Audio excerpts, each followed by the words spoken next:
Kalembe Dry treni ikaharibika kitu cha kwanza, karudisha wewe, wakapiga simu kaja kitu kingine kutoka Tanga. Fika pale saa 7:30 kaanza safari kwa kaviunga vyote viwili. Fika hapa Kae, tunaondoka Kae, nakuja hapa ndio moto umeanza nchini ile ambayo tuleta paka hapa maeneo si Cholo hii yenyewe kaanza kama vile kuonesha. Kwa sisi abiria tulikuwa tuko ndani, hatukuona ule mlipuko.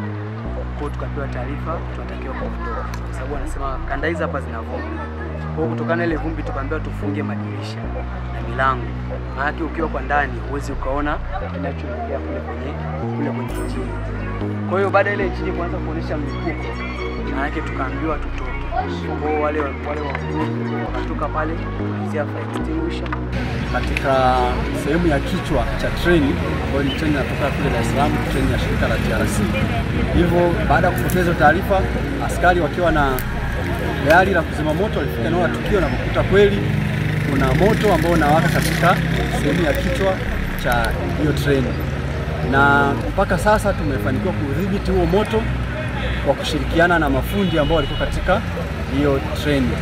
Na chanzo cha awali kulingana na taarifa pia za injinia na mafundi wa treni wanasema kwamba ni hitilafu ambayo imetokea katika injini ya treni. Inaonekana injini ilichemka, kwa hiyo ikafloat, ikawa inatoka moshi mwingi. Ndio. Kwa kweli kama usingedhibitiwa ulikuwa unaashiria hali ya hatari ya kutokea kwa moto, lakini nashukuru moto huo haujatokea mkubwa na kuleta madhara. 65 ambayo alikuwa akielekea Arusha.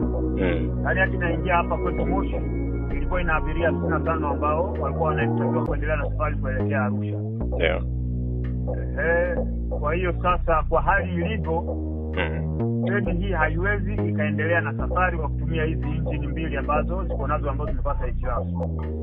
TRC